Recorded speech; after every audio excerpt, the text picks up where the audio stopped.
Everyone, First One 5 meteorologist Melissa Meter here on our Tuesday. Today, we continue with what has been a very long heat wave here that has brought several waves of rain and thunderstorms, heavy rainfall. Now we are starting to see that have its last little phase. First One Weather Day is in place today for the heat and humidity. We've got the chance for rain and storms tomorrow with the first warn, but that chance for rain and storms will come with the cold front. That cold front will move through and will drastically drop our temperatures for the rest of the 7-day forecast. So there is an end in sight for the heat, for the humidity, as well as minimal chances for some rain. So good changes are on the way. We're finally going to cool down here after what has been a very long mid to late July at this point. So for our day today, what can we expect? Well, another hot and humid day. 94 will be our high temperature today. Feels like conditions of 105 to 110 degrees will be possible. So yesterday we were around a 93. Heat index of about 111 degrees. So today is very similar to that. We will see mostly sunny conditions. Now, I do think maybe a few clouds bubble up in the afternoon, but overall, I think it will remain mostly sunny. That cloud cover bubbling up, that's going to be due to that humidity. And that heating, the mixing of the atmosphere could bring some cumulus clouds that start to develop. And with that, could bring the small chance for an isolated pop-up shower or thunderstorm. And that would be mainly this evening. And then eventually we should be dry, though, as we head into the overnight hours. It's by tomorrow morning we see rain and thunderstorms build back in. Now, keep in mind that we do have a first warn in place on Wednesday. I will have more details on that in just a second. But I wanted to show you that we still have the heat advisories that are in effect across the area. That continues until 7 p.m. this evening. But after that, we're not going to see a heat advisory anytime soon because things are going to be quieting down. Now, we do have a chance for a pop-up, as I have mentioned. Now, that pop-up would probably be between about 4 and 9. As you could see, starting to pop up just south of the I-70 corridor. Maybe one reaches I-70, but then we should see that dissipate by the time we get to about 10, 11 o'clock. So a small window where we could see that between about, I would say about 5 and 9 p.m. Very isolated.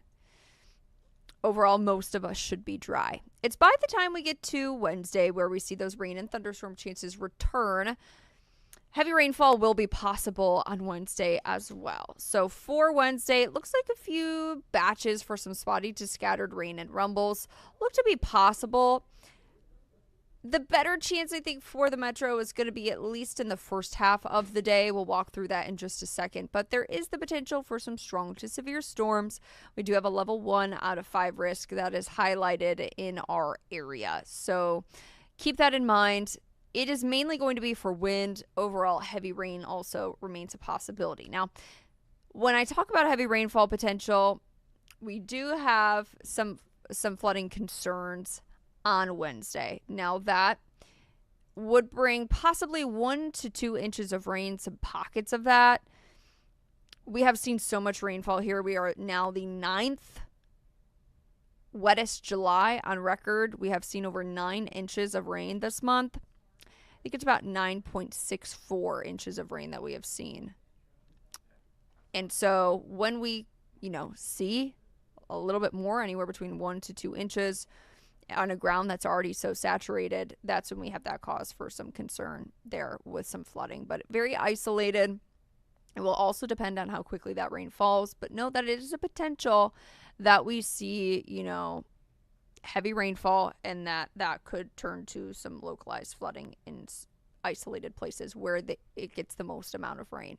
So it's something that we just want to give you a heads up on. Now, in terms of those batches, they're a little bit messy, but they are there. For the morning hours on Wednesday, your morning commute, the chance for some scattered rain and thunderstorm activity. By 11, dropping down to around a 30% chance. Around noon and 1 o'clock, 40% chance, and then we build back down and we see another batch in the evening. Now, I think this evening batch is more off towards the southeast. I think in the metro, the better chance for us to see the rain would be the first half of the day. And we'll walk through this here in just a few minutes. But really, we're watching the potential for that heavy rainfall. Otherwise, some spotty to scattered rain and thunderstorm activity is expected. So An overarching view today, the last hot day, it has finally come after what has felt like a very long, that there were some 80s that were mixed in there over the last couple of weeks, but it was not enough relief. It was still very humid out there. So today is the last hot day. Dangerous heat, humidity, feeling like 110 is going to be possible. Once we get in tomorrow, a cold front moves through, brings the chance for rain and storms.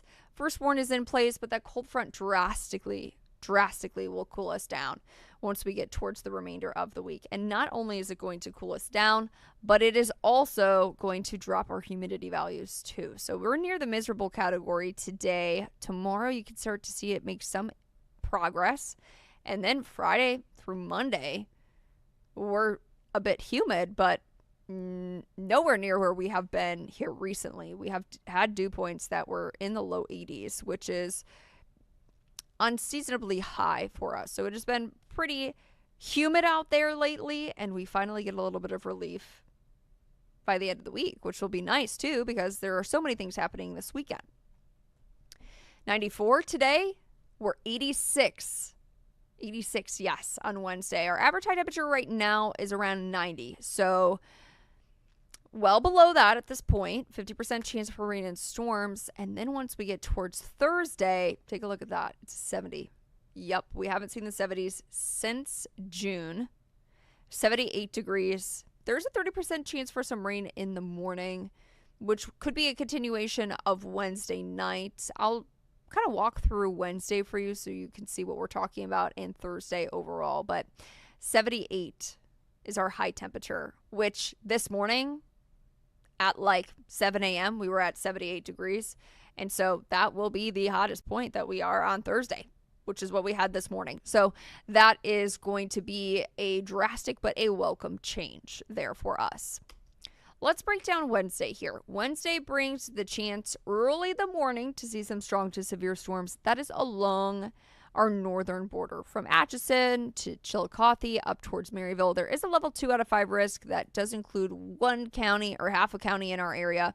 So there is a level 2 out of 5 risk. Best chance for those strong to severe storms, though, are out of our area towards the northwest in Nebraska and Iowa, and then up towards places like the Dakotas. So that level 1 out of 5 risk highlighted for here, that is going to be for damaging winds and heavy rainfall. Once we get towards the afternoon on Wednesday, though, it becomes mainly along our eastern areas, or really along state line and to the east. So if you live in Missouri, if you live along a state line, you have the chance for some strong to severe storms, especially south of KC.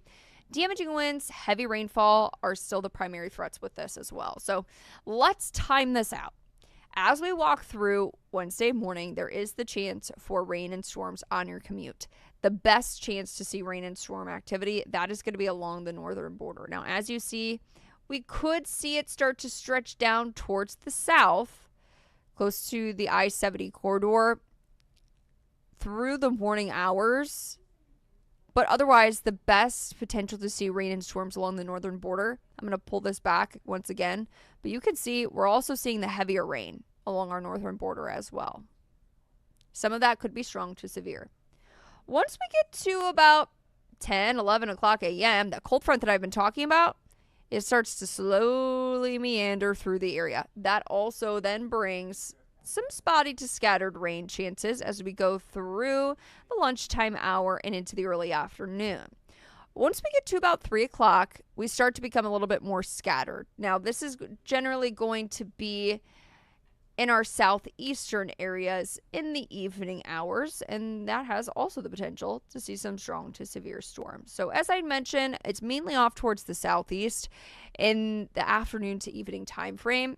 However, it could push a little bit more westward, and then we see, chances for rain and storms. That's why we got the 40% chance in the evening. The chance is there. However, better chances are off towards the southeast. When we talk about how much rain we could see at this point, it's generally sitting on the isolated high amounts of 1 to 2 inches, possibly 3. If you look up towards the northeast in that darker yellow. But many of us see about 1/4 to even 3/4 of an inch. So it will be isolated areas that see that heavy amount of rain. And that is what we are watching for, that potential, because we are so saturated, as I mentioned. If we have some concern for that flooding. So we are watching that flooding concern very closely. Now, I do want to pull this up. Here's our flood risk for Wednesday. We have a level 2 out of 4 risk in our northern areas along and north of I-70, and a level 1 out of 4 for our south. So that's why we're watching Wednesday very closely. We are so saturated. We have been so saturated. And if we quickly see a thunderstorm that drops maybe 1 to 2 inches of rain, we could see that potential there. So something we're watching. We're not expecting it to be widespread. We're not expecting widespread several inches of rain. Really just maybe 1 to 2 inches, maybe isolated areas of 3 in higher amounts. So we will continue to bring you the latest here throughout the day about Wednesday, but this is not looking like the same situations that we have seen here recently over the last week and a half. So keep that in mind.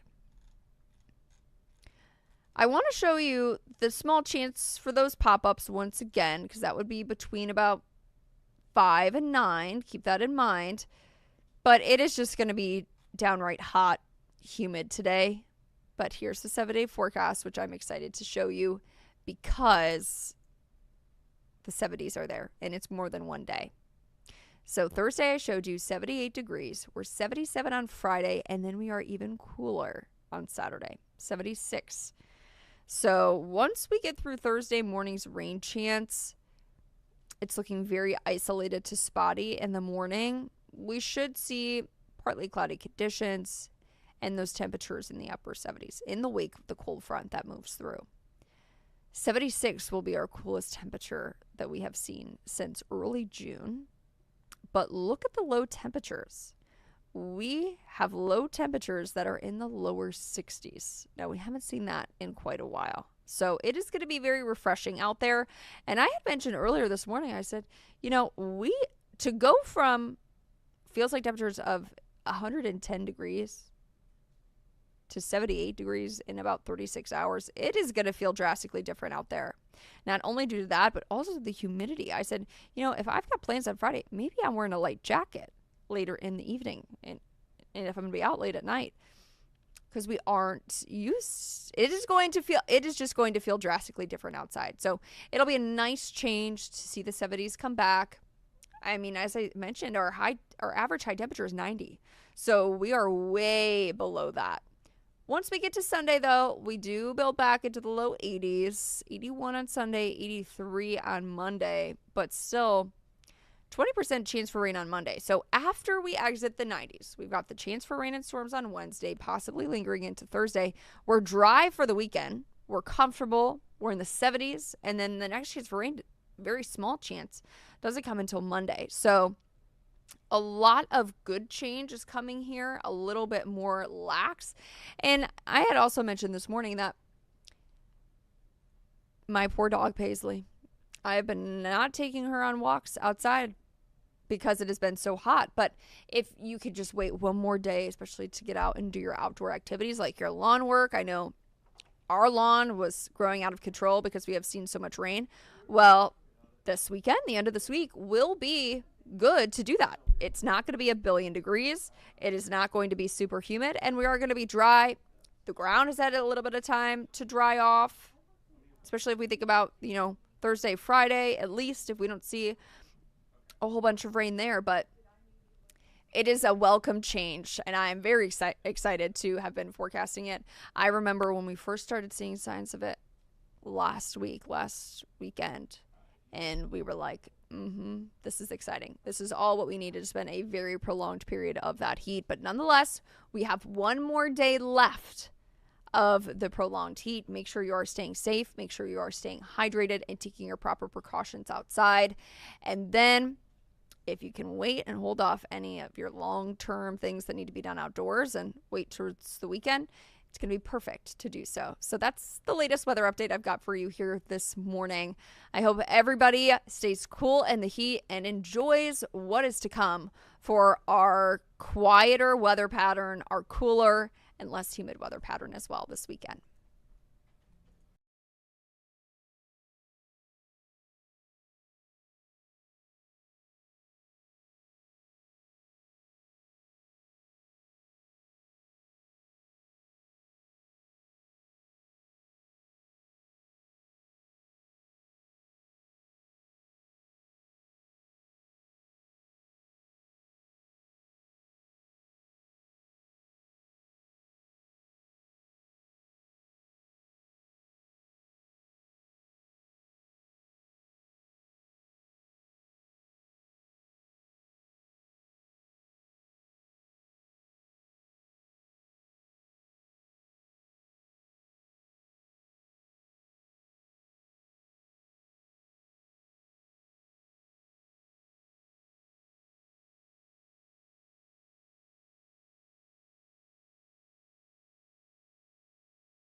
Welcome back into the live desk. I'm Janae Hancock here with Bill Hurlbrink. Bill, how's it going?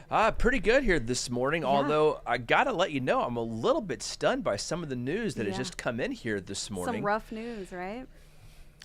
Hey, I'm the dad here. I'll be making the jokes. All right. No, Bar K in the River Market. We've just learned that it's closing, citing construction and inflation complaints. So I know that is a huge place that a lot of people take their dogs to in the River Market, Riverfront District area. And yeah, we've just learned that it's closed. So our newsroom right now is kind of talking about this and figuring out how we're going to cover this later on this afternoon. Getting all the details. Yeah, and it's also with the locations in St. Louis as well as Oklahoma City. Wow. Permanently closing effective immediately. I know. I was planning to take my dog here. I've been saying it for 3+ years now. Now, I've always heard that this is a little on the pricey side. We live out in western Wyandotte County, so I typically take my dogs out to English Landing Park in Parkville.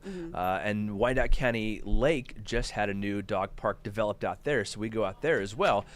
So yeah, I never took my dogs down there, but so sorry if I was the reason they closed, because I didn't help out. Oh, Bill, adding to the rough news. Well, I know a lot of people are probably upset about that, because I know it was very, very popular. We'll continue to gather details, but that is posted on our website, kctv5.com. You may have received the push alert, and if you didn't, you want to download the KCTV5 News app. But I know we're also following some other news this morning. Yeah, we need to get to this stuff here too. Yeah, so we are going to touch on this as well.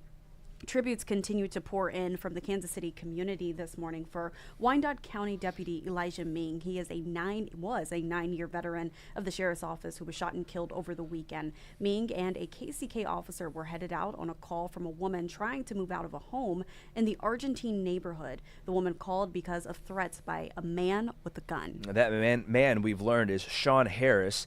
When Deputy Ming got on scene, police say that Harris shot and killed Ming. And tomorrow, the Wyandotte County Sheriff's Office is inviting the community to come out and grieve together. KCTV5's Nathan Brennan joins us outside of the courthouse as a memorial continues to grow. Good morning, I'm Nathan Brennan right outside of the Wyandotte County Courthouse. It's been a really tough 72 hours for the entire Kansas City community, still mourning the death of fallen Wyandotte County Sheriff's Deputy Elijah Ming. He was killed in the line of duty late Saturday night, and as you can see, the support for him and his family continues to grow. His cruiser is now right in front of the Wyandotte County Courthouse. You can see it's right next to the fallen officer memorial in front of the courthouse as well. We were here yesterday morning about 24 hours ago. There was just a couple of bouquets of flowers, also a handwritten note. As you can see, that support has continued to grow. There's a wreath on the windshield surrounded by several dozens of bouquets of flowers. There's going to be a press conference later this morning. The KCK District Attorney will be holding that press conference at 10:30 later this morning, discussing some of the charges that will be against the man accused of killing Deputy Ming. Again, that press conference is going to be at 10:30. You can follow us on all of our streaming platforms for that press conference live. Again, that was KCTV5's Nathan Brennan reporting, and as he touched on, we are waiting for that press conference to get underway in just about 10 minutes. Booking documents list a capital murder charge for Sean Harris, and if that sticks, Harris faces life in prison or the death penalty. You can watch live right here on our social media platforms and KCTV5+. As soon as we see that podium shot pop up, we will be sure to take you there live. Yeah, I know a lot of people are waiting for more information on exactly what happened there on Saturday in the Argentine area of Kansas City, Kansas. Well, a man accused of killing two brothers at a Kansas City, Missouri gas station is appearing in front of a judge today.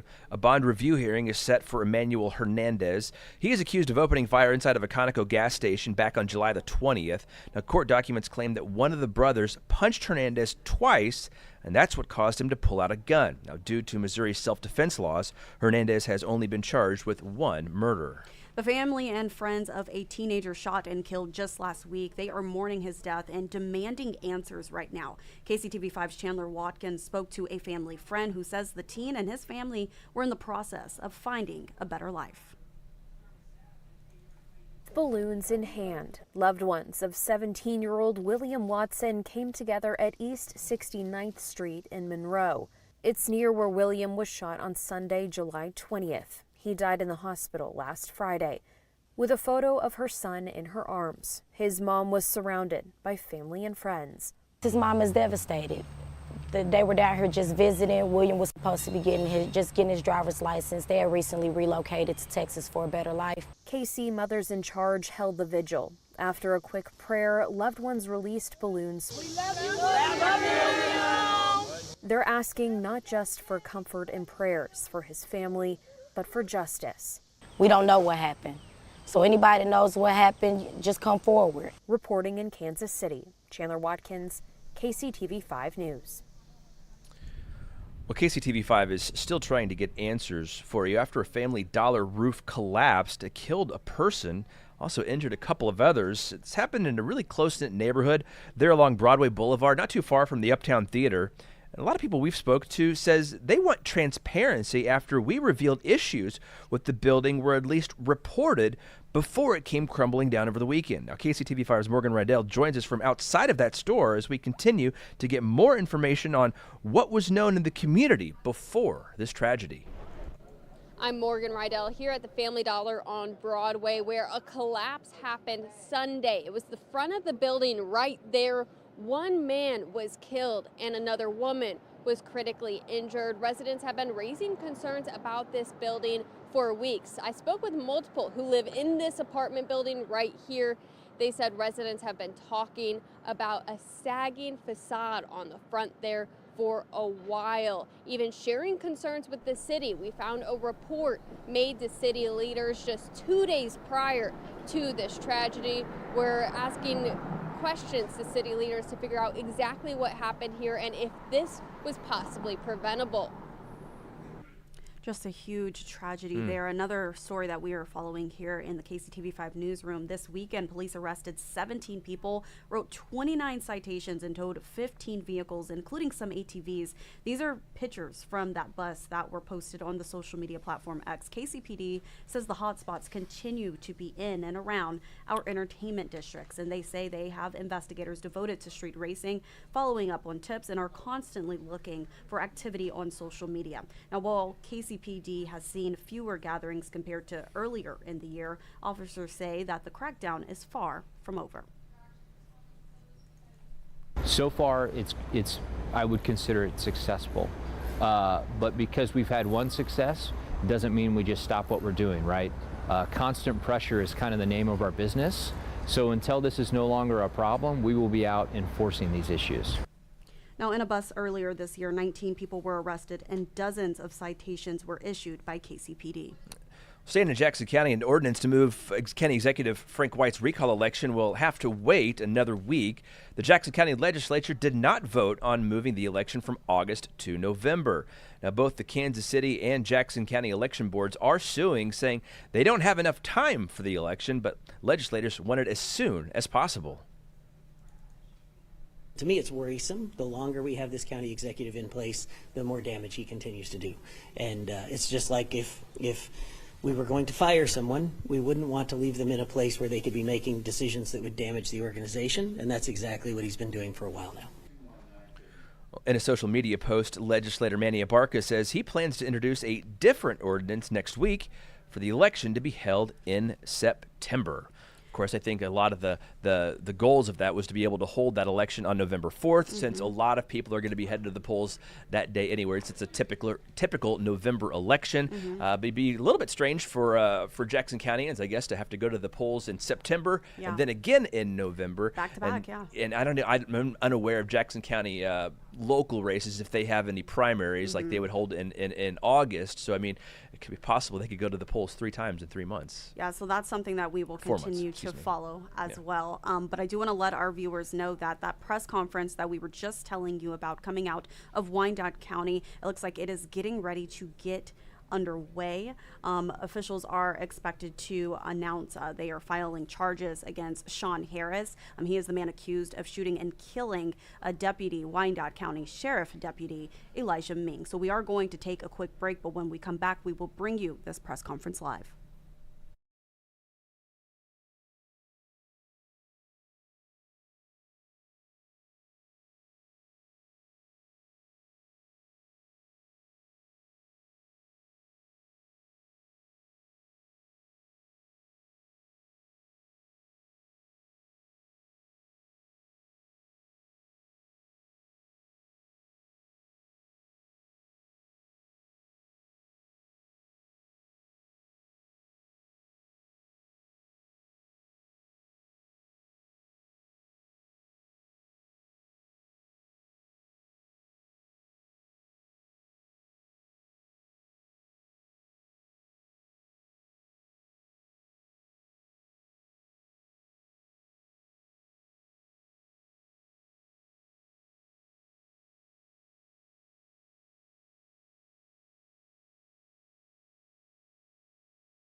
Welcome back into the live desk. Janae Hancock here with Bill Hurlbrink. If you were just now joining us, I should say, we are waiting for a press conference to get underway coming in from Wyandotte County. We are going to take a quick listen in just to see exactly what they're. Oh, looks like they are still getting.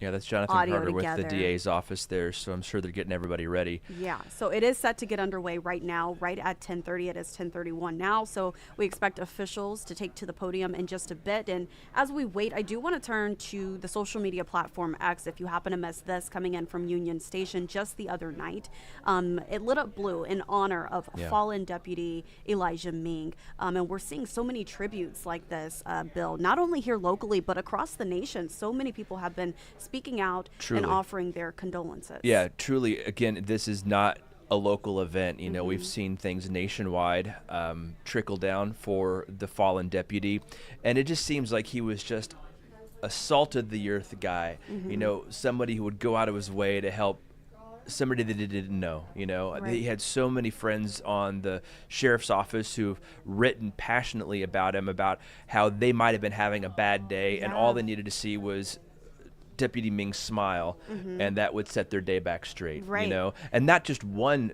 or two people from the sheriff's office. We're talking about multitudes of them, former colleagues of Deputy Ming's. All have had this same thing to say about him. His dad had a very passionate post about him on Facebook, where he was born premature, and he was such a small guy, and he grew up to such a big, massive force of a man, you know, and was the perfect person to be a sheriff's deputy. So and I love what was said about him this morning. Also yesterday, I came from yesterday, but I think it was a friend or a former coworker that said Mr. Congeniality. Yes. We just keep hearing about his smile and how he was always there for other people and just wanted the best for everyone around him. Exactly. I do want to find that statement coming in from the father, because I think we have that on our website currently. I think we do. And while you're doing that, Nathan did send back a picture of the charging documents, so we could go ahead and let you know that we do know that this person, Sean Harris, looks to be charged with 2 separate counts, one including capital murder of Deputy Elijah Ming, and then criminal in possession of a weapon by a felon. So that there's the charges that are listed out on the document, and again, we expect District Attorney Mark Dupree to address those charges. We'll probably hear comments from Wyandotte County Sheriff Dan Soptic, perhaps Mayor Tyrone Garner, and even Police Chief Oakman. We heard from him on the night of this, followed by then again Sheriff Soptic at the courthouse when they announced who it was who had been shot and killed on Saturday night. So again, I know a lot of people are waiting to watch this. We're going to bring it to you live as soon as we can, and as soon as we see him step up to the podium, we'll immediately take you there so you can hear the comments from newsmakers themselves live. A lot of people are grieving today, this week. Bill, I know Mayor Tyrone Garner, when he did the press conference Saturday night, I believe he said that that was the hardest day in just being in office while being mayor. And as we know, he is getting ready to exit office. But I do want to turn to our website, kctv5.com, because you also touched on what Elijah Ming's father said. We have that statement from the social media platform X posted in this web story on our homepage, kctv5.com. And you know, the mayor has a law enforcement background. He was a deputy chief in the city, you know, so it goes something to say about the thin blue line, right, that you hear often spoken about when people talk about going into a career in law enforcement, and it seems to really tie that career together. It ties people who are in that field together, that you're not just coworkers, you're not just colleagues, but your friends, your family, and maybe even going beyond that. So again, like you said, this is not just a local event. This is not a regional event. This is something that really has sent reverberations all throughout the country here, especially in the law enforcement field. It is just so hard to hear about every single time. It'll never get easier to hear about a fallen officer, a fallen deputy. Again, going back to that statement from his dad, He went on to say, as you said, he was born premature, but then he went on to say that I loved him then with tubes and monitors connected to him. And after they gave me and my family this horrible news, I saw him once again with tubes and monitors attached to a 6'3", 200-pound man, but still my baby boy. I mean, just hearing that or just reading it, it just breaks your heart into For pieces. the dad to have that type of composure, to put those words together in the midst of such a difficult time, I mean, it's incomprehensible. It's, you know, especially for I have kids, you know, and I can't imagine if they were to, if something like that were to happen to them. So you know, our thoughts and prayers are definitely with the Ming family here as they traverse through this incomprehensible time. And again, as we are still awaiting comments and a press conference from Wyandotte County District Attorney Mark Dupree. And again, I would suspect we would see probably the sheriff, Wyandotte County Sheriff Dan Soptic here as well, as perhaps maybe even the mayor and the police chief and maybe some other folks here from the district attorney's office that will kind of walk us through this.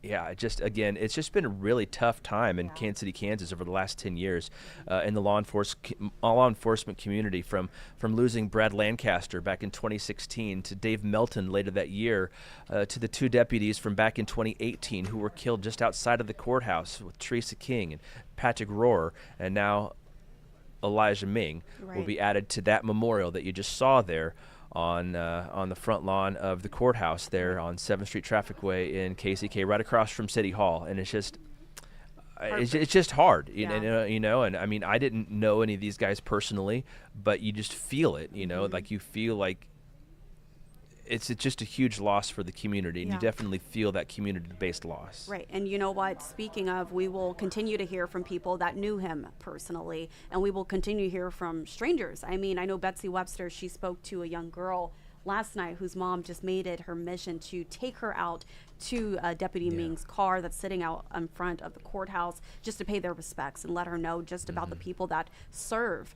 and put their lives truly on the line to protect those here in our community. And I mean, I did the same thing when unfortunately we lost Detective Lancaster. I made sure my kids were up there for the funeral, so they saw it. And my daughter was 3, my son was a little bit older, so I think he grasped it a little bit. But these people go out into our city every single day, and they go into unthinkable situations, not knowing what's awaiting them, you know, and they do this on a daily basis. So they definitely deserve our respect and admiration, and hopefully we can hear from the DA here soon and find out exactly what kind of is the course of action for the person who allegedly perpetrated this, and what's going to happen here in the near future. So we did just get an update. We are expecting that press conference to start in about 2 to 3 minutes. Okay. So as soon as officials approach the podium, like I said, we will be sure to take you there live and hear exactly what they're saying as far as those charges are concerned against Sean Harris. Yeah, and let's talk about Sean again. He was the one who was allegedly, again, shot as soon as Deputy Ming and the KCK police officer got to the house.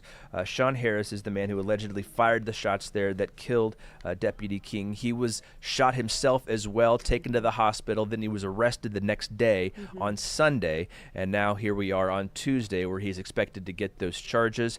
We've learned that he is no stranger to law enforcement and to the prison system. He served several years in prison here recently, just getting out as recently as December, I believe, as our previous reporting. Looks like Dupree is at the podium now. Let's go there.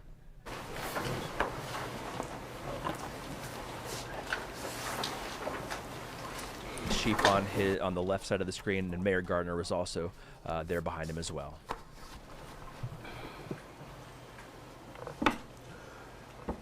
Good morning, everyone.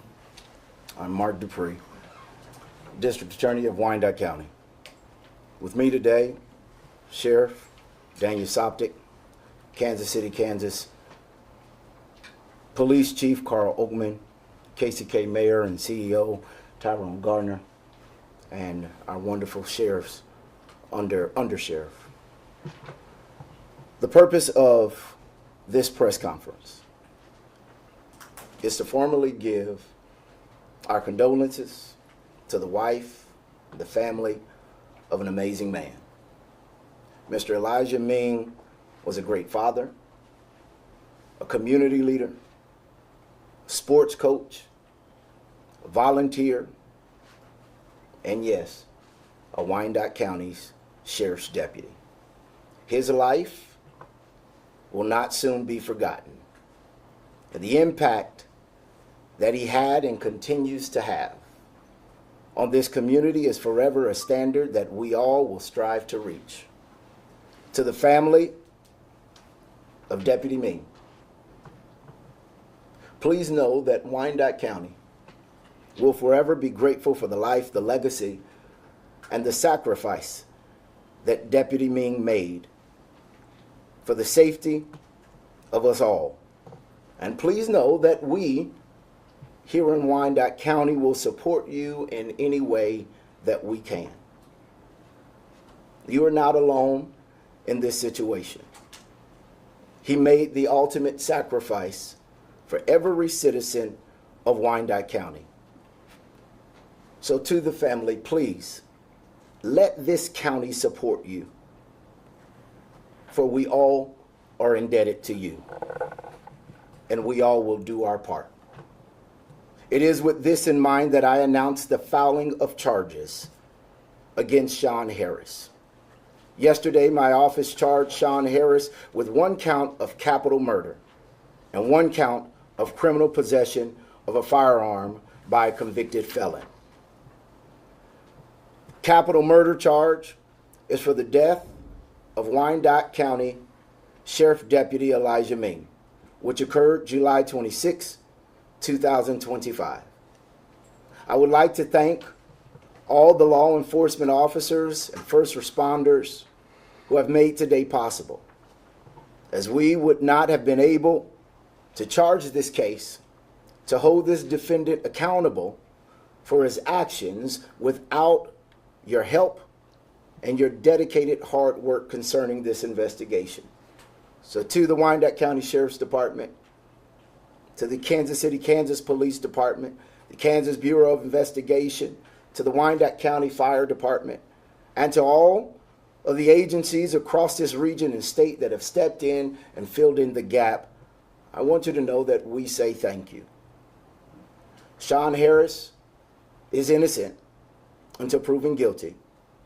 The Kansas rules of professional conduct prohibit me from discussing facts about the case in detail at this time.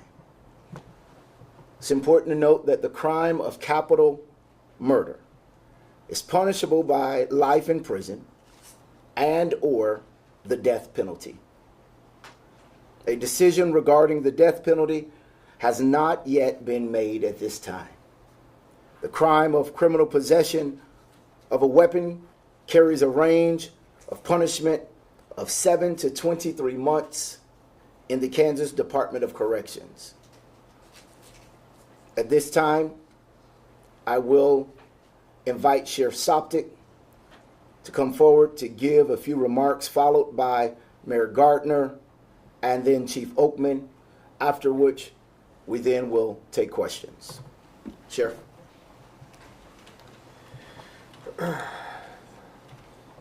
Thank you all. The outpouring of support from this community is overwhelming. But I do want to say to every deputy, officer, fireman, paramedic, agent with the KBI, everybody that responded that day, I can't, the thanks isn't enough.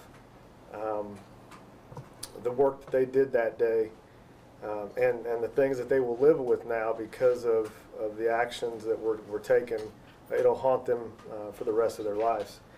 And I think it's important that this community and every community knows those folks do that every single day. 365 days a year, the men and women in public safety are out doing this, and I think we take that for granted sometimes. We lost an amazing deputy, an amazing person, as I'm sure you all have heard at this point. And it's something that this community was robbed, this family was robbed of their time with Deputy Ming. The start of this process, the process through the courts, it's something that needs to happen because this person needs to be held accountable for what they have done. I want to thank this entire community. We have had people reach out to us from across this country at all levels of government, and it really does show the love that this whole country has for us and public safety. And so I want to thank everybody.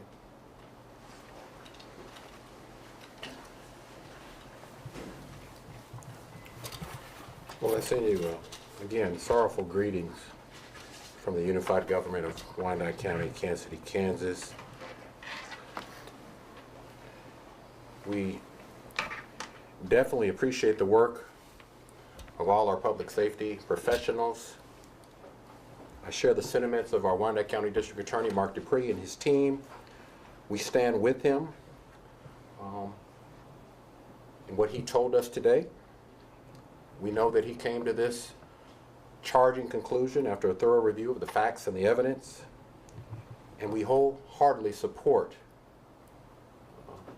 our Wyandotte County District Attorney, our Wyandotte County Sheriff's Department, our Kansas City, Kansas Police Department that was actively involved in the investigation, the Kansas Bureau of Investigations, and any and all other law enforcement professionals that got us here to this day.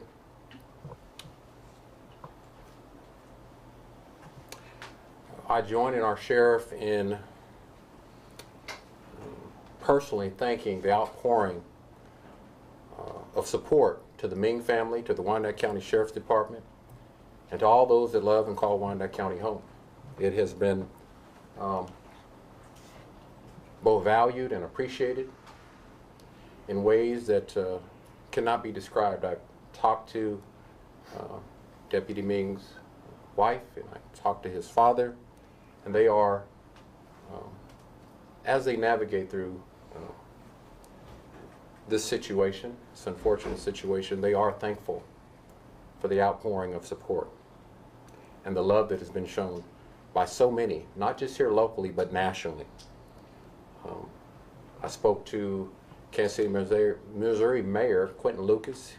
Personally, he issued his sentiments and any support that he could give in any way that he could give it, as well as Wichita Mayor Billy Liu, Olathe City Manager Michael Welks, and so many others. And I don't want to leave anybody behind, because there's been so many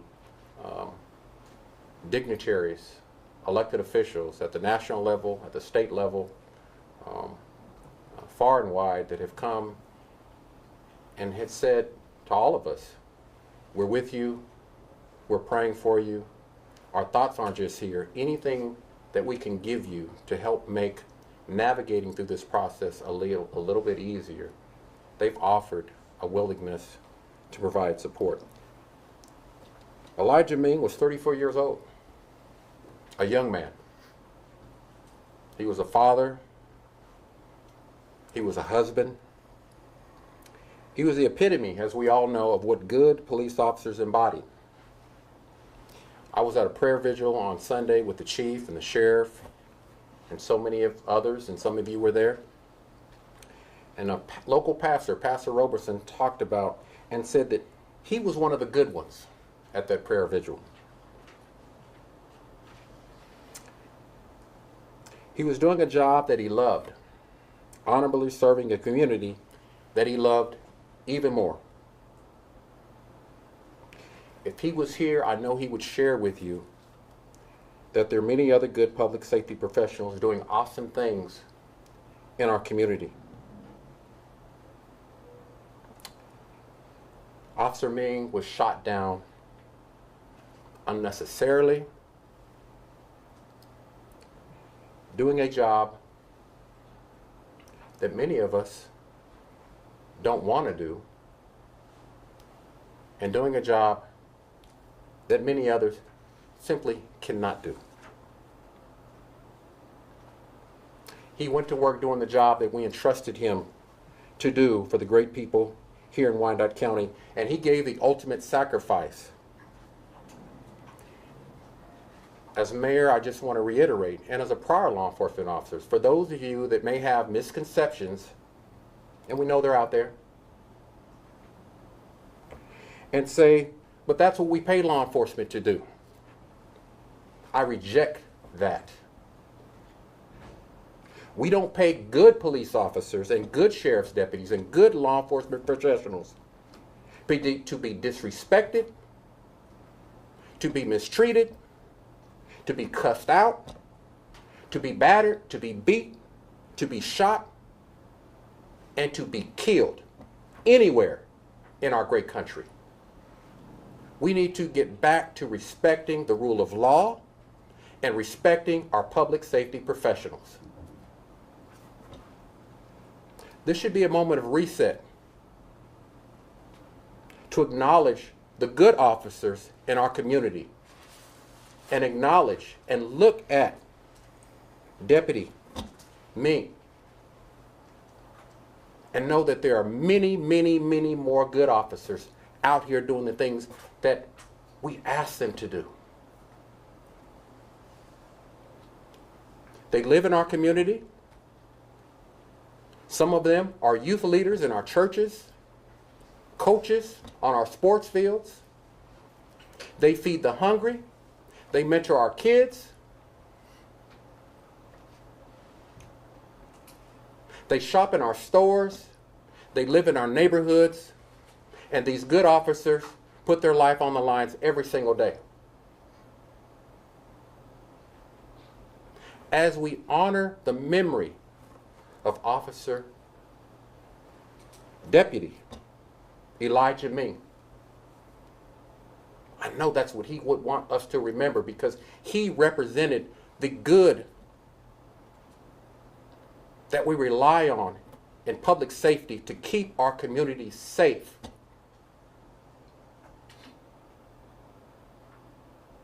And I can tell you, I've talked to several deputies, I've talked to several public safety professionals, and to say that they're struggling with this is an understatement.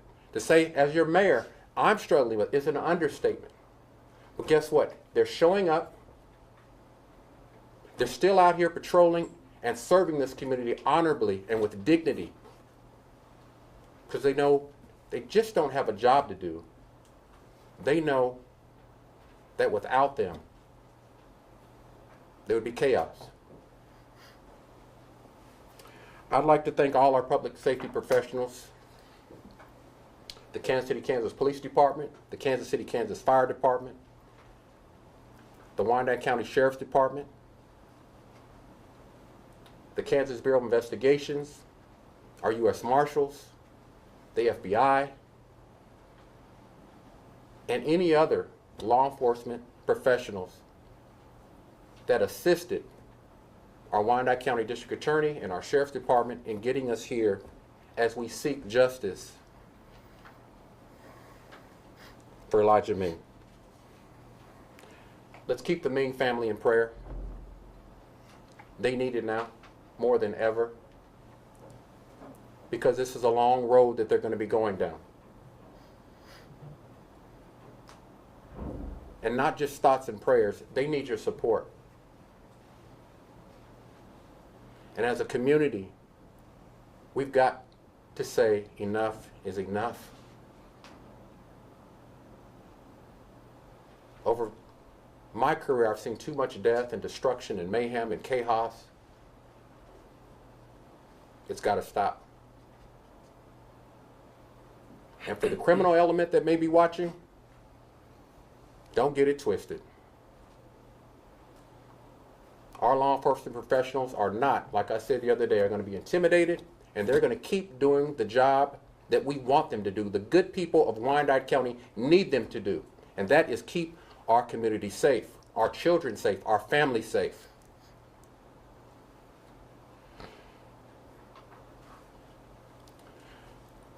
In closing, I just want to say, keep Wyandotte County and all the good people here that are grieving with our sheriff, with the Ming family, keep Wyandotte County in prayer. Thank you. God bless you. Chief Oakley. Well, first of all, on behalf of the Kansas City, Kansas Police Department, we want to send our prayers to the Ming family. And this is really hitting hard with the Wyandotte County Sheriff's Department and the Kansas City, Kansas Police Department. Some of you may not know this, but we work hand in hand on just about everything. So when there is any type of loss on our department, the Sheriff's Department feels it. When there's a loss on the Sheriff's Department, the KCK Police Department feels it. And it was no different on Saturday evening, where both agencies responded on this call. You know, it could have been any one of us in law enforcement. And when you think about the pain and the suffering the Ming family is going through, the family of law enforcement officers have to deal with that uncertainty. Every day they leave their home to go to work. I've been doing this for 33 years, and it doesn't get any easier. So I just ask that the prayers and the support continue for the Ming family, the Wyandotte County Sheriff's Department, the KCK Police Department, because there's a long road ahead, and there's a lot of things that we're going to have to deal with moving forward. And as the mayor and the sheriff said, we continue to go out and do our job. And without going into a lot of details, this is another example of the far-reaching effects of domestic violence. And it is an issue in this community, it's an issue across the country. And unfortunately, in this situation, Deputy Ming was in the middle of that, which law enforcement officers are on a daily basis. So I just asked to continue with the support, and I want to thank all those agencies that responded on Saturday to assist us.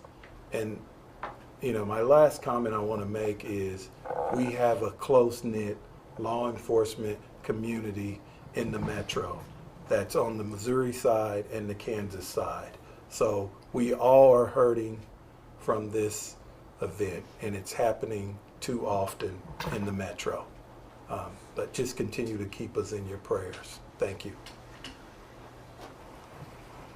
Thank you, Mr. Mayor. Thank you, Chief. Thank you, Sheriff.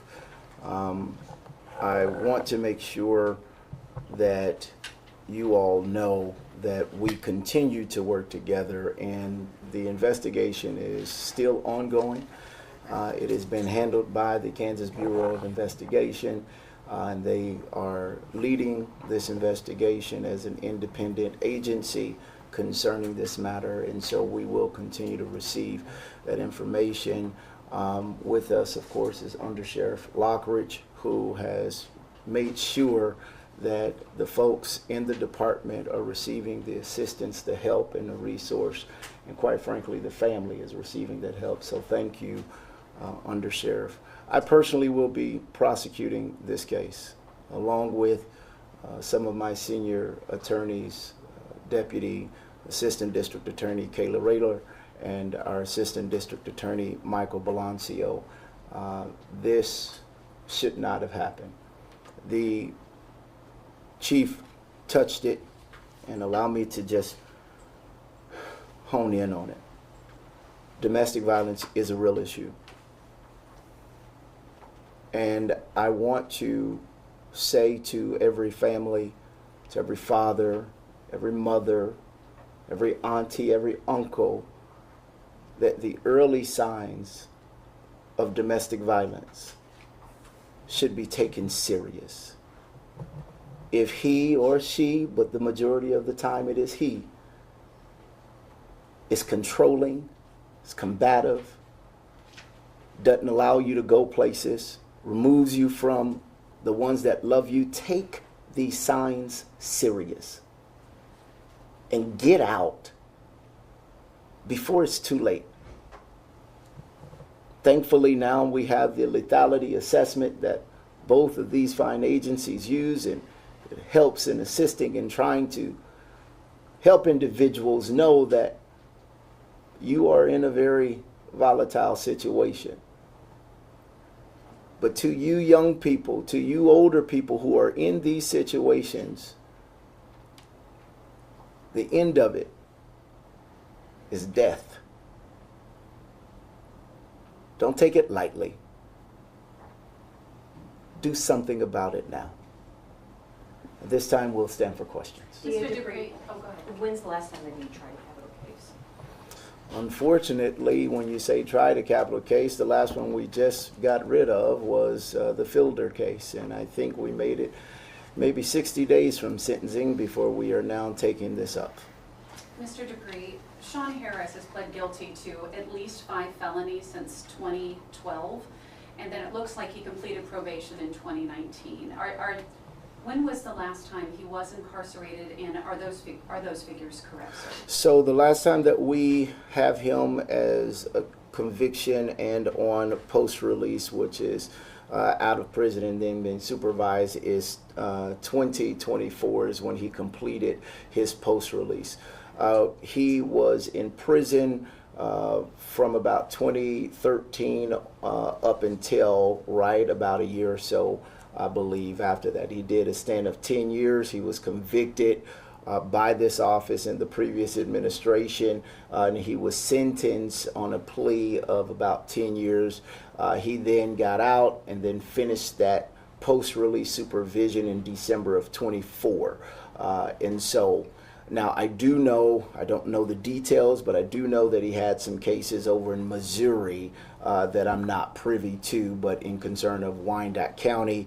The last cases that we had with him was in 2011 and 2 in 2012 that ultimately sent him to prison for those 10 years. And sir, with the weapon that was found and unfortunately took Ming's life, allegedly shot by Harris, was this his weapon? Was it registered to him? Was it stolen?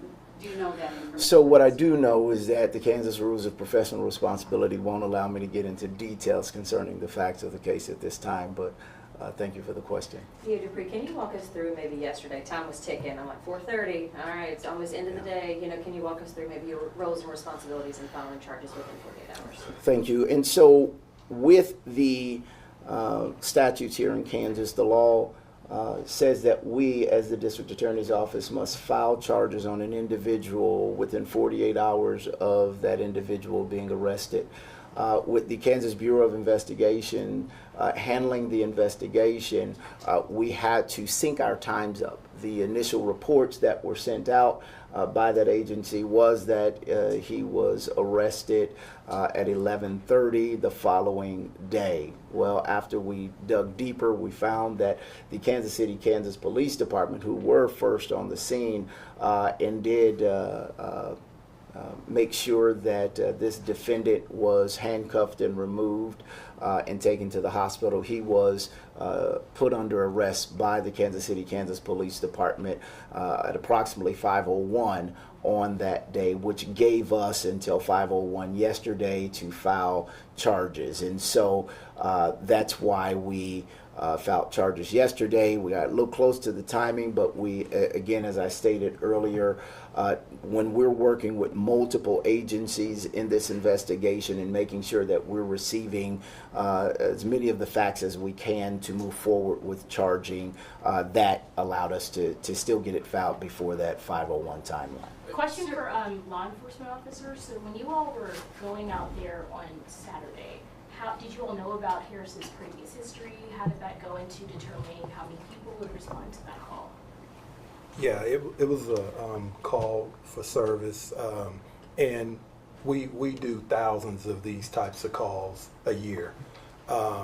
So we don't, unless we know initially, we don't get information. We'll get information just based on computer entries of who's in the house, but oftentimes that's not accurate. So it was just a regular civil standby call, basically calling for the police to stand by while you keep the peace while they're trying to. It could be different things. It could be exchanging a child custody exchange. eviction, anything, someone moving out, anything. It's just a civil standby to keep the peace. And that's basically what that call was. So you didn't know about the extent of Harris's background for this one? No, and we wouldn't on something like that. As information as you respond, if he's tied to the address, but like I said, we have records that go back years on people who have moved or no longer live there. So that information a lot of times is not accurate. So you just have to, once you get there and you start talking to the individuals that called, that's when you start piecing things together to determine if someone's in the house that's wanted or not. So it's kind of difficult. If I may share on the subject, can you speak to Local 40's plans for the fund for his family and what we've received? As you can imagine, I'm sure all of us have received so many calls and emails about how can we help. You mentioned the community support, so what is the status of that fund that's being set up through Local 40? So as you can imagine, the unfortunate part of this is there are folks that want to take advantage of a situation like this. And so, yeah, the FOP Lodge 40 is in the process and should be done fairly quickly with reactivating a fund that we've used previously, unfortunately, for a similar event. And so when that happens, they will put that out through their social media. We will also put that out, that way everybody knows that the only official mechanism for making that donation is that one. And what we would ask is, that goes for everything. There's going to be lots of events, lots of different things that will pop up.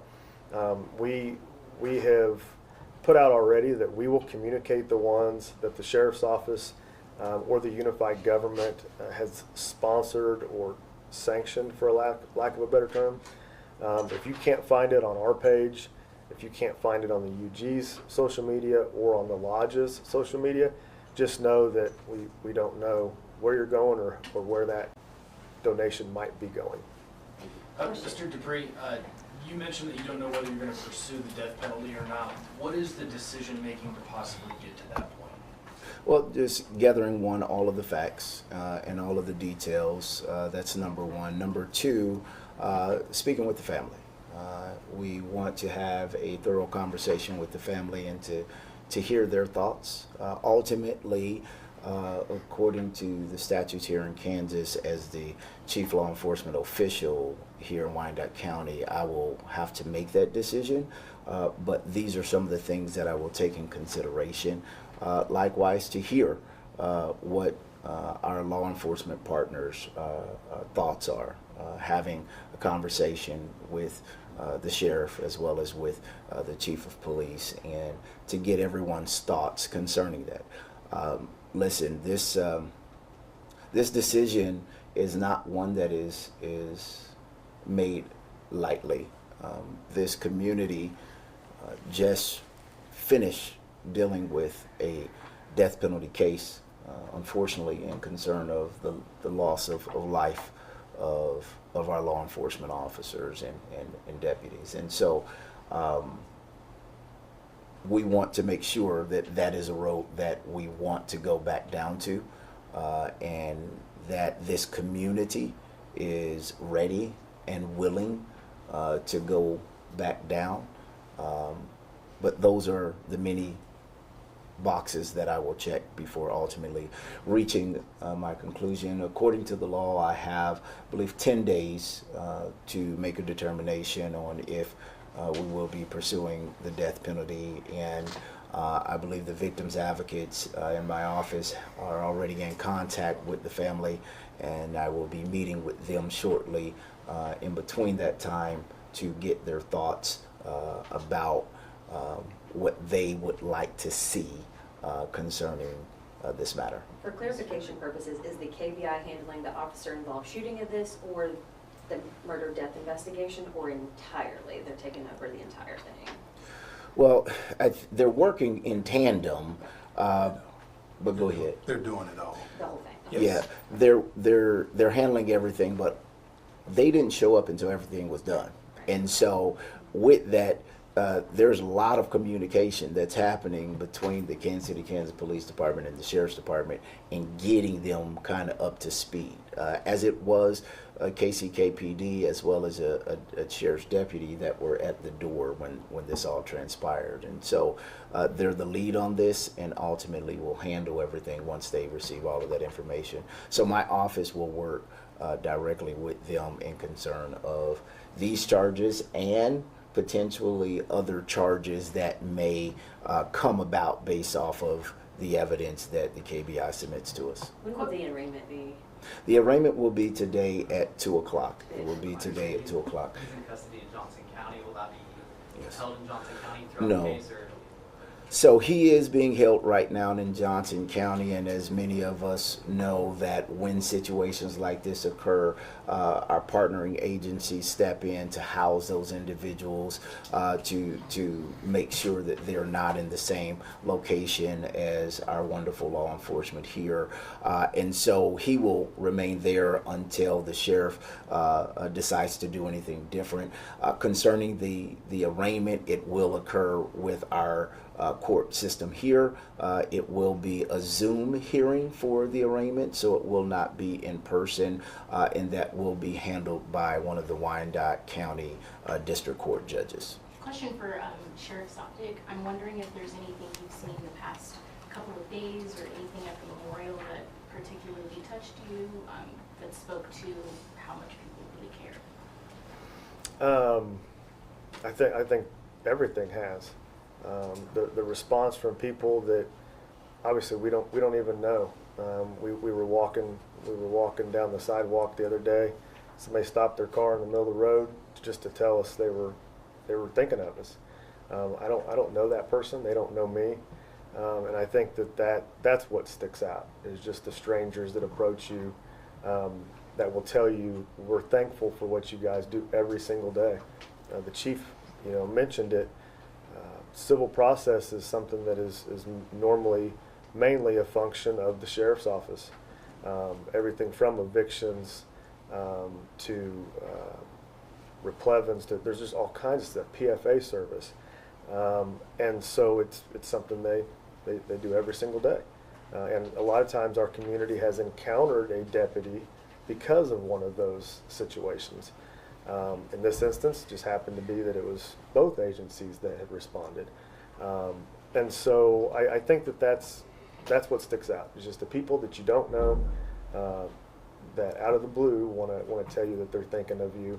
I've got emails from people that I have no idea who they are, just saying that they're thinking of us through this. Is that Deputy Ming's car out there, or is that a staged vehicle? That's Deputy Ming's car. Sheriff's Soptic, anytime an unnecessary line of duty death occurs, does it automatically trigger in your department, and maybe Chief Oakman can respond as well, a review of how you handle those calls going in the future? I mean, the way that you would have handled it 10 years ago is not the same way that it probably should be handled today. Well, law enforcement in general is an evolving thing. Policies are living and breathing documents that continue to change and are updated, as state law changes, as best practice changes, and sure, as stuff like this happens. So that is something that we always take a look at, when we get to that point, and review, the exact circumstances and to ensure to the best of our ability that it never happens again. But what we know, the reality of it is this job's dangerous. And there are those things, the unknowns that will never be known, there's some of those things that when you can't predict them, and there's still a job to be done, it makes any change difficult. For anybody, I can't imagine being involved in that situation at all, whether law enforcement remember the calling party, but has anyone checked in on the woman who maybe called and the potential guilt and trauma that she might be carrying? Has anyone checked in on that? So I can't answer that. I don't know that given the circumstance that's appropriate for us since we're part of the investigation. So I can't speak to that. Folks, thank you for coming. Thank you for your time. And we look forward to finishing this case so that justice can be served. Thank you. Thank you.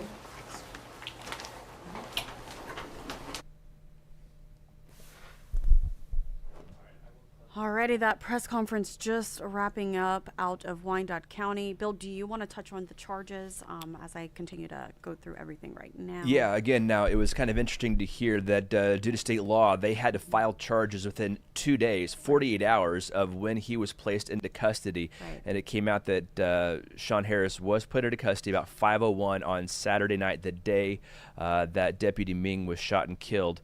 And then so they had to have charges filed by 5:01 last night. And DA said that they kind of snuck it in right at the end of the day yesterday, but they did charge him with two counts. There is a charge of capital murder for the premeditated murder of Deputy Elijah Ming, and also criminal possession of a weapon by a felon. We know that Sean Harris has done at least one stint in prison from 2013 until his post-release supervision expired in December of 2024, and due to that, he should not have been in a possession of a weapon. So that is the other charge. That one, I believe, was, what did they say, several months, up to 24 months in prison. That's right, Obviously, capital murder is life in prison or even the death penalty, which, again, the state of Kansas hasn't executed a prisoner for decades. I'm not sure if that would start anytime soon, but the DA did talking about that decision with the family of Deputy Ming before he has to make the final determination whether they will ask for that sentence within at least 10 days, I believe is what he said. He has 10 days to make that determination. 10 days to determine the death penalty. And Bill, I do want to go back to what we kind of started with as we looked at the video of the memorial that's growing outside of the courthouse. We talk about emotion that is just being felt right here in our community. And we really heard that emotion as the mayor spoke specifically. One thing that he said that really stuck with me is, I am struggling with this. And you just heard his disappointment. You heard just his sadness, and he is grieving as well. And it's really, really hard. He also touched on the fact that Deputy Elijah Ming was 34 years old. He also touched on the fact that he was a husband, he was a father. We don't know exactly just how many children he had, but we can only imagine the pain that they are feeling, the conversation that the wife had to have with her children, if she has had that conversation already. And he also touched on the fact that he was just a good officer. He was everything that they needed in a good officer. So just heartbreak completely. Again, and the mayor, again, former law enforcement himself, as a deputy chief for the Kansas City, Kansas Police Department, and he says that the respect for public safety professionals needs to happen. You know, the disrespect and the unlawfulness needs to stop. The disrespect for police needs to stop. Again, these folks go out and they serve their communities admirably every day in the public safety profession, and they just need to see more respect for public safety professionals. One of the things the DA said right at the very beginning that caught me is, he talked about him as a husband and father, but then also he was a sports coach. He was a volunteer, and then finally wrapped it up. He was also a deputy of the Wyandotte County Sheriff's Office. So just something, this was more than just a deputy. Like you said, this was a community servant. This was someone who volunteered his time away from his family to help coach other kids, whether it was in baseball or something else like that, and like his dad said in that post, is just the definition of a good dude. Yeah, and that is how he started off that post, exactly. And they really honed in, those officials there, on domestic violence. Not just within relationships, intimate relationships, but with police officers as well. And I know you touched on that, just treating them with respect, because again, they put their lives on the line to truly go out and serve our community. And Deputy Elijah Ming ultimately paid the sacrifice. And Chief Oakman touched on that as well, as the domestic disputes that those officers are dispatched to. He said thousands of times a year, and we've seen it as it's some of the deadly times and deadly things that officers can be dispatched on, because they are frankly unpredictable situations. You don't know what's going to happen, and he said that they had gone into this. They do it so often they didn't necessarily know who was on the other side of that door when they went out to this home. They're off of 30th and Shawnee Drive on Saturday, and that again, these domestic disputes, these relationship disputes that they get dispatched to can be some of the most dangerous, just because of that. When we saw it tragically happen and unfold again in KCK on Saturday afternoon. And, you know, they don't think about it, like you said. They just go for it because they are trying to be there for other people and they are trying to serve. I do want to take a look at Sean Harris once again. We have everything you need to know posted on our website, kctv5.com. And I also want to let you all know what they also said is that he is being held in Johnson County. Arraignment is set for 2 p.m. So we will continue to follow this story. Again, heading to our website, kctv5.com. You can see that story there. We will continue to update it throughout the day and in the coming days. We don't know. We don't have any details, I should say, right now as far as a funeral is concerned. But as soon as we get those details, we'll be sure to let you know. We are going to take a quick break. We'll be right back.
July 29, 1858, the Wyandotte Constitution was drafted, the final Kansas Constitution.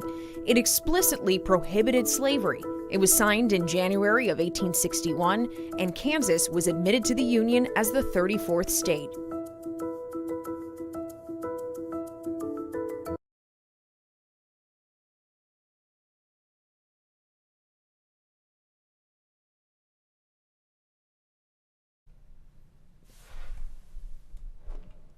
Welcome back in on this Tuesday morning. I'm Janae Hancock here with Evany Bing for What is Trending. What's going on, Evany? Good morning, Janae. How are you? I'm doing fabulous. I hope you're doing fabulous. I am so excited to talk about everything that's trending today. I mean, we have to start off with Destiny's Child because I know it's been all over social media. Say my name, say my name. So, okay, let me tell you, I'm kicking myself right now because I was actually going to last minute get tickets. I have a love-hate relationship with Las Vegas. So I'm like, no, Evany, your bank account would appreciate it if you didn't go to Las Vegas last minute. And here I am kicking myself because Destiny's Child had a reunion. Are you kidding me? Beyonce, Michelle, and Kelly, all three were there shutting down the house. And this was kind of like a ceremonious occasion because I felt like they passed the baton to Blue Ivy. They did. Yeah, I saw that. But Goosebumps, the ladies still got it. But as you can see, Michelle's a little bit hesitant when they go down the stairs, as you know. Right. Yeah. I understand. That video where she fell down the stairs years ago. Yeah, the little tumble that she took. And even when they performed back during the Super Bowl, that was actually the last time that they performed all together back in 2013. And when I was watching that performance, I was holding my breath and I'm like, Michelle, girl, you better keep it together. You don't need to fall on this big stage. But she kept it together. They are my girls. And it's just nostalgic just to see them all three back together again. Yeah. And then also, what's going to happen next? This is the end of the Cowboy Carter tour. There's 3 acts. Act 1 was Renaissance. Act 2 is Cowboy Carter. Act 3, rumor is that it's going to be a rock album. But I feel like they're kind of soft launching Blue Ivy's career because Beyonce, she has intention with everything that she does. Blue Ivy popped up out of the stage after they kind of like flipped it over to her. So is this going to be Blue's album? Yeah. We just have to wait and see, but it's exciting. I love it. It's like we're watching just a legend just grow up and rise. Her parents are iconic. But I do want to go back to Destiny's Child. I know a lot of people were upset who have been to these concerts. I know Zach Summers went to 2 of them. I want to say in Chicago and Atlanta. And didn't see Destiny's Child, didn't get all the surprises. Here's the thing, what really irritates me about people is they think that they can like, okay, she's going to do this and they're going to plot it out. Beyonce keeps you on your toes. Right. Never think you know what Beyonce is about to do because she is going to flip the script and she's going to do it her way. A lot of people were upset that, when they went to Houston that she didn't show out for her hometown, which she did. Yeah. But still, I mean, Beyonce is going to do what she wants to do. And I understand you want to end the tour with a bang. So it makes sense for them to have the reunion at the end. I think the pro tip would just be go to the last concert or the first concert. That's what I would think. Yes and no, but Beyonce will switch it up. I just told you, she keeps you on your toes. Every time you think you know what Beyonce's going to do, she's going to do something different because she is Beyonce and it is her world. Man, let me tell you, one time I had to go to work and I watched the Beyonce concert before. I almost called out of work because I was so hyped. I was like, I can flip a semi over. That's how hype Beyonce gets me. So you might have to cut these videos off because I'm starting to get hype again. Like, look at this woman. What can't she do? And you know what, Evanie? She actually broke some records. I know that just came out not too long ago as well. The highest grossing Black artist of all time and the highest grossing R&B artist of all time, and becomes the first woman and the first American act to have 2 separate tours getting $400 million. So and you want to know what? When I was scrolling the internet, I thought that I saw that she was like one of the top grossing country tours, but I know that's going to make the country fans upset, so I'm going to leave that We're there. just going to leave it as it is. All right, moving along. This is something that's also taken over social media regarding Deion Sanders. Yeah, so Deion Sanders, I had no idea, but he was diagnosed with cancer. It's bladder cancer, and he actually held a press conference. He's going to be holding back from his duties. As you know, he's the coach of Colorado. I'm not really a sports girly, so correct me if I am wrong. Yeah. But his doctors, they were in the press conference, and they said that he had an aggressive cancer invading through the bladder, and it was almost getting to the muscle. So this is a high-risk, non-invasive bladder cancer. What's so interesting about science these days is they can make whatever and, help you recover fast. And they actually took a part of his intestine, made it into his bladder, and so it's been removed and he's cancer-free. Hallelujah. But Deion Sanders has been through a lot of health issues. He has 8 toes because he had to get 2 amputated. I believe that that's due to diabetes. Yeah. I think he has, or maybe something wrong with the nerves, I believe, in his legs or his feet. And then now he has this cancer scare that he overcame. Yeah. But also what was interesting is when he dropped the video for behind the scenes of, how his doctors helped him and how he was nursed back to health. Yeah. Karuchi Tran. I knew you were going to go there. Karuchi Tran. Karuchi. That threw me by surprise yesterday. Did it throw you by surprise? Very much by surprise. Oh my gosh. I had no idea that they were dating. Rumor was that Roxy Diaz back from 106 and Park was actually dating him, but That's it's what I Karuchi. thought. Yeah. That really threw me. And then the age difference, not so much the age difference, but they haven't been public. It is the age difference. Okay, they just haven't been public. So when they posted, the video was posted of her crying, I was like, wait, what is happening? Yeah. I don't know. But And you want to know what? People are just like, okay, people want to do the whole age difference thing, but also that's what happens when you date an older man. You're going to have to nurse him back to health and take care of him and, deal with the other things. But she was saying that she was in her auntie era a few weeks ago because she was on vacation and she was dressed in a muumuu. With Christina Milian. Yes, I did see that. Yes. So I know that they're besties. And so, I mean, it's very interesting to where her life began and where we know her from and where it's going. And so she seems like she's at peace with him. And I'm just wishing the best for Coach Prime. Right. And just hoping that he gets back to his prime and he is back to good health. And I think one final thing about Karuchi, another thing that surprised me is just thinking about who she's dated in the past, like you touched on, and who she's now. I just didn't put 2 and 2 together. Yeah. But we are very happy that Coach Prime is going to be okay. And of course, we'll continue to follow the latest with him. But I also want to touch on something that's been very messy following that Coldplay concert.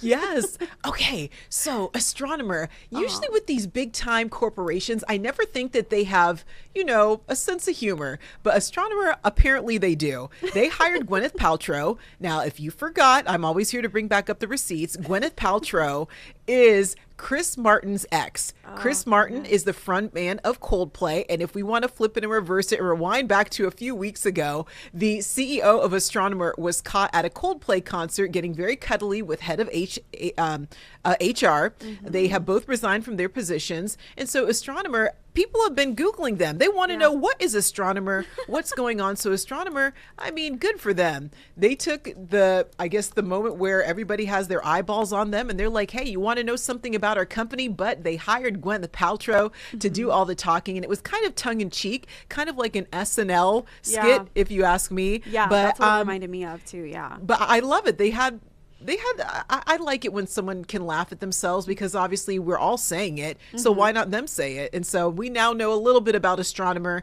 Gwyneth Paltrow is in on the joke. The only person that really hasn't said anything is Chris Martin. He kind of did a little jab at it, but he hasn't really addressed it. What did he say? He was just like, okay, it's time that the camera's going to come out. So you guys better be ready if your makeup's not done. But he didn't really touch on that viral moment. But I heard that the CEO is going to be suing Coldplay. I saw that too. Not going to work. Just so mad.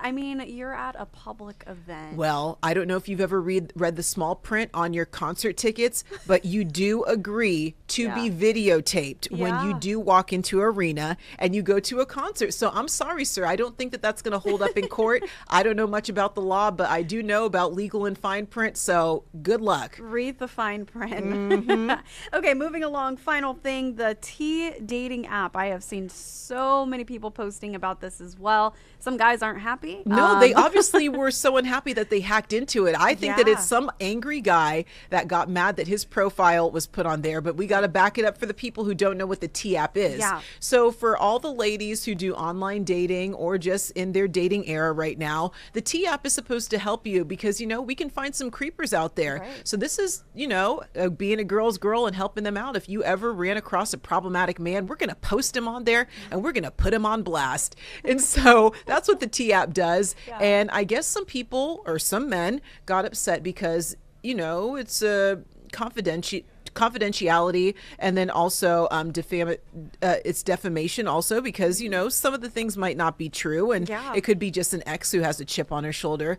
I don't know. But all the women that were on there and they were, I guess, talking about their exes, all the information from the site, like their IDs and personal information, it got leaked. And so it's out there. But this app has actually been out since 2023. And this was my first time hearing about it. Me too. And I guess they have gotten at least like 100 million users, if I'm correct. I believe that was the number. And so it's very interesting what's going to happen if this app is going to take off and be something even bigger. I think it's a great tool, but unfortunately, some guy got upset. He hacked it and boom, information is out there. Information exposed. Yeah, no, I thought when I first heard about it, I thought it was just a safety thing. So like you said, if you just didn't have the best experience, an abuser, it's just really putting that information out there to protect other women. Yeah. But I know like there's one guy that's in my home state currently that got very upset because he was put on blast, but not in the best way. So it sucks for the people whose information got leaked for sure. Yeah, I was on social media and this guy that I know, he said that he was posted on the T app and I was just like, well, he is a problematic guy, has several baby mamas. And so I understand why his ex wanted to warn the other ladies that are about to come in his way. So. Oh, Ebony, this is always a good time. I want to thank you for joining me for What's Trending, and we will see you back here next Tuesday. Thank you for having me.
Listen, our hearts go out to the people in New York, man, for especially the families of people that passed. I mean, it's tragic, and you know, the people at the league office that had to go through all that. So that's a bad deal, man. And got to try to keep peace somewhere here, right? Too much of this. Other than that, injuries. Jeff Bassa, ankle sprain. Jake Brigenstool, hamstring. Deion Bush, hamstring. Christian Fulton, we talked about, knee. Darius Rush, hamstring. Eric Scott, hamstring. Xavier banged his head. Hollywood, ankle.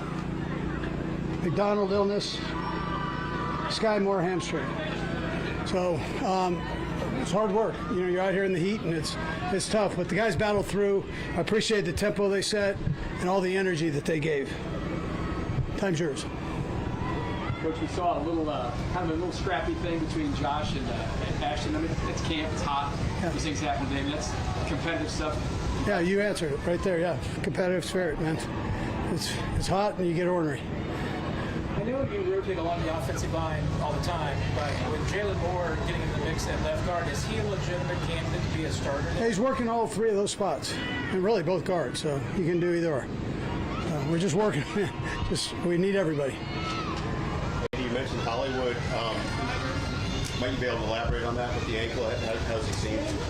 I haven't seen him yet, but they took him up, so I don't know right now. I don't think it's too bad, but we'll see. See how it goes. When the weather is like this, does that affect practice in any way for you guys? You have to do something different? A lot of water breaks. Yeah. Try to keep the liquids in. We'll get Kingsley here shortly. What are your overall thoughts on him? 7 days worth of practices, 3 in pads. Yeah, he's done a nice job. I mean, really battled in there. Looks solid. Really like what we've seen. Yeah. And what does it say about Jalen Moore? I mean, the sense that you are, interested in having him play all. Oh, he's a good football player. We just only have 5 spots, so you got to try to move people around and make sure they can do everything. Does he have something he's better at? Is he better inside, outside? I mean, he's shown a lot of. Oh, he's only played outside. Yeah.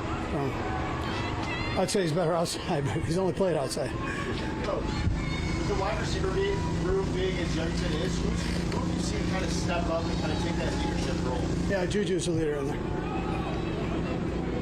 Okay. All right, good. Thank you. Thanks, Coach. Thanks, Coach.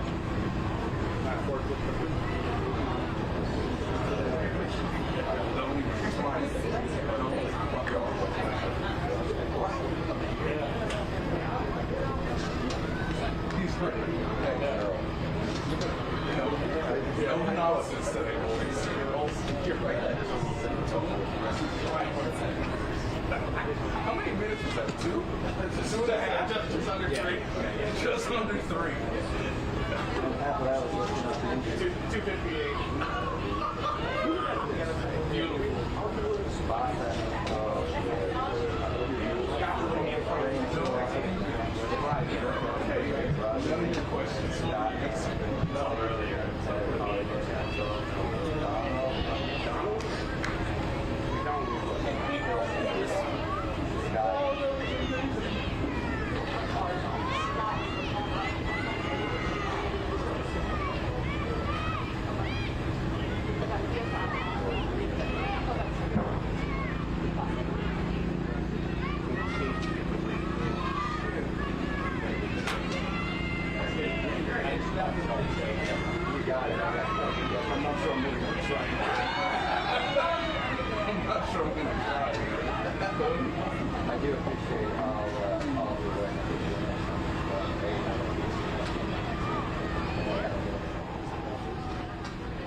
We're taking a live look from St. Joe, where the Chiefs press conference is currently underway. We just heard from head coach Andy Reid.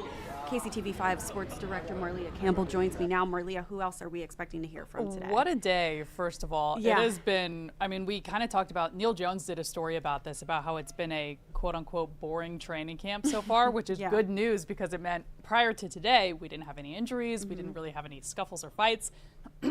Both of those things do not exist anymore. We had several injuries today, so we're going to run through those really quickly.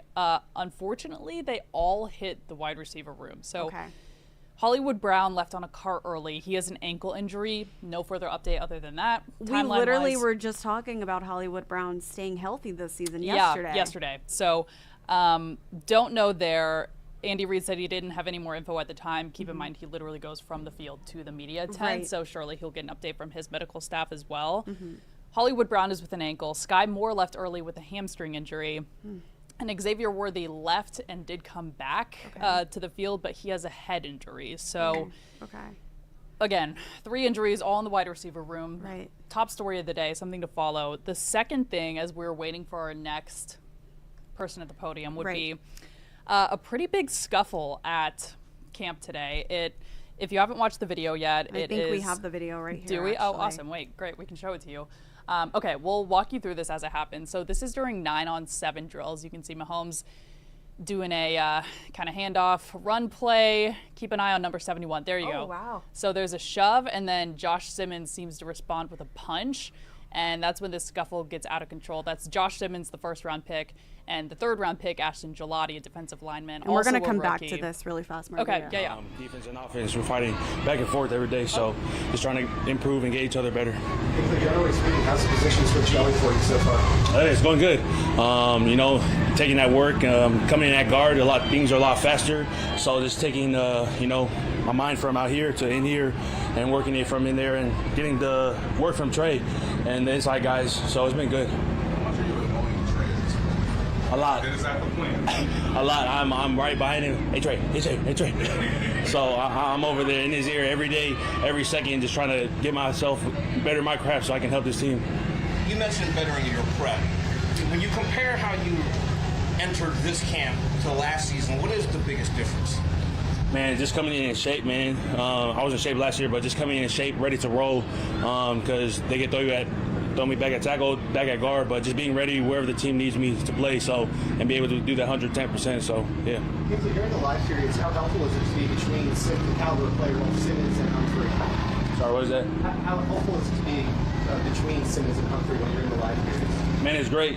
Josh is he's doing a great job as a rookie, being able to come out there and compete and put his best foot forward every day. I know he's trying to learn the playbook as well, and we're just all trying to help each other out so we can all be on the same page. What was the benefit? I don't know if we asked you this, but what was the benefit of Kingsley of playing guard position in Week 18 last year, and how much that can help you decide how to get better for this particular season? Sorry, I didn't hear the first part. What did you feel like was the biggest benefit for you to play guard in Week 18 in Denver last year? Man, it was good. Coach A just wanted to throw me in there and see what I could do. It's great being able to be physical off the ball, being that man-to-man contact right off the ball. So, just working at it every day. Like I said, you see Trey, best guard, and I got the best center next to me. So I'm trying to be up there with those guys and keep up with them. Have you ever played guard growing up, or were you always exclusively outside? No, sir. Yeah, I only played tackle the whole year. Okay, we'll just take 2 or 3 more. So Josh is a rookie. His head's probably spinning a little bit. What are your thoughts of what you've seen from him? And you can help him a little bit because you went through it last year. No, yeah, most definitely. Like Joe Tooney was for me, that's how I'm going to be for him. Just being able to be on top of my plays so I can be able to help the guy next to me to my left and right. You got a little heated out there. He and Ashton kind of got after it a little bit. I mean, it's about that time of camp. You guys are getting that way a little bit, I guess. Man, we're just out there competing, having fun. Off the field, we're all loving brother. But once we're on here, we're trying to knock each other's head off. So it's all love. Well, it's been a couple days you guys have put on the pads. How does that kind of affect how, the O line and the D line in practice? What's that mean for you guys? Man, we're just out there just banging heads, man. We're just trying to. It all starts with a line up front. So we're all trying to get each other better, and we all know that if the O line and D line do good, then the rest of the backfield and the backfield of offense and defense is going to make their plays. Kingsley, Jalen was subbing in right after you at left guard. Just what do you think about the competition there, or potentially competing against other guys? Most definitely, man. We love to compete across the board, whether I'm at right guard, right tackle, or back at left guard. So we're all just out here trying to compete and put our best foot forward, and whoever's going to be there for that job, that's what we have. Okay, thank you, Kingsley. Thanks. Sure.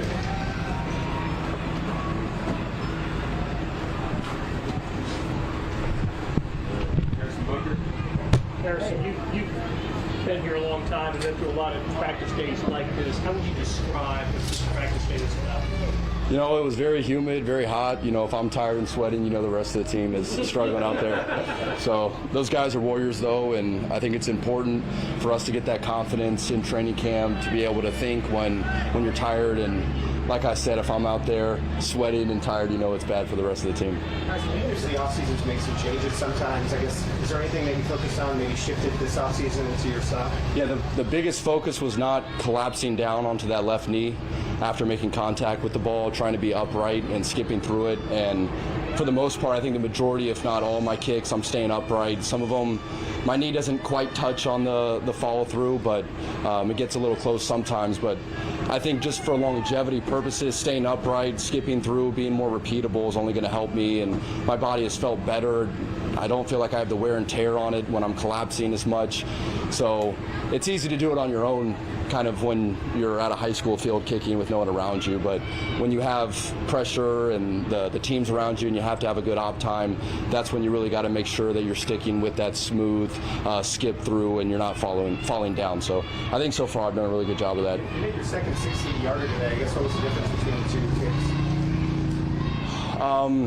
You know, I think if you have good ball contact, that normally fixes a lot of stuff, and that miss from 60 just wasn't great ball contact. And you try not to think about the wind. There was some wind in the face, and usually you try to overswing when the wind's in your face. But I feel like when I do my best, it's when you just don't even think about the wind, focus on ball contact, and normally that ball will go and you'll make the kick. There's some changes to the kickoff rules I'm sure you're aware of, but how much did last year going through it help, and are you trying to make any tweaks to better execute with the new rule? Well, now if you hit a touchback, so you have to hit the ball in the end zone, the return team then, or the opposing team now gets to start their drive at the 35-yard line. So no one's happy if the return team gets the ball out to the 35. So basically, as a kicker, you don't want to hit a touchback, you know. So if I can place it in there, have good direction, good hang time on it, and let our kickoff team work and hopefully stop them inside the 30 would be great. That's kind of what my job is. So I got to avoid hitting it out of bounds. That would put the ball in the 40, and you hit it in the end zone, that puts the ball in the 35. Nobody's happy with that. Got to really hit it in the landing zone. So when you go to a practice like that, I mean, it's kind of like how far your 8-iron goes or whatever. I mean, how do you, with all the other things that happen, wind and all that stuff, how precise can you be on those? So what, on the kickoffs? Yeah. So I try to treat practice like a game. I come out here early and kick both directions and try to get dialed in.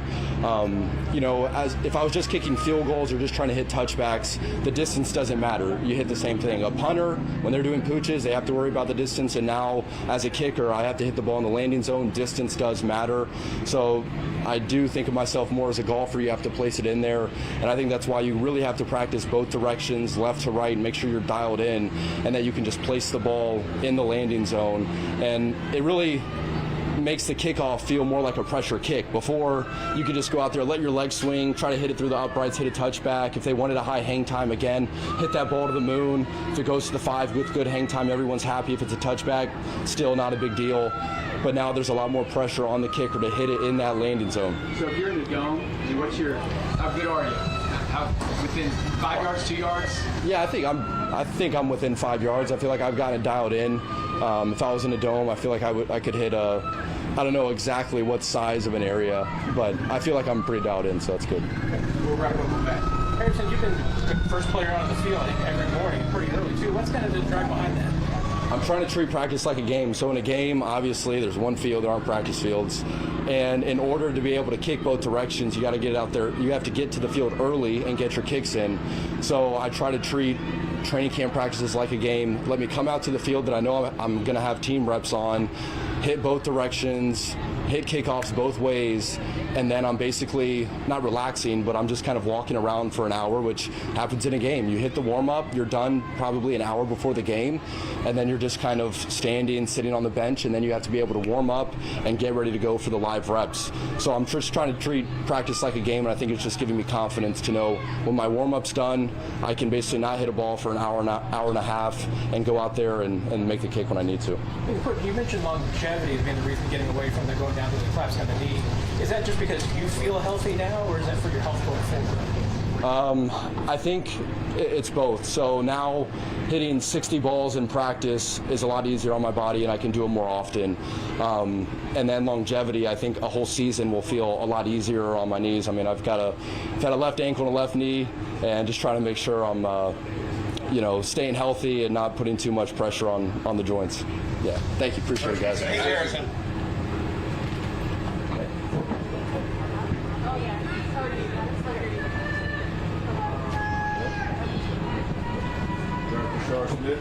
Hello, guys. People have talked a lot about injury camps and heat and all that stuff. You're a week into this thing now. What do you think so far? I'm having fun. It's a learning experience, so I'm having fun though, for sure. These last couple of days have been really hot. Pads on, long one today.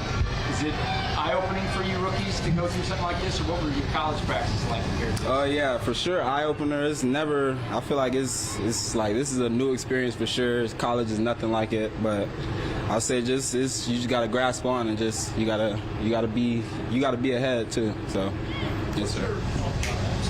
What's it been like to learn the timing that Patrick wants when you're coming out of the backfield, when you're split out wide? Obviously, you have such good receiving skills. But what's it like to work with this new quarterback?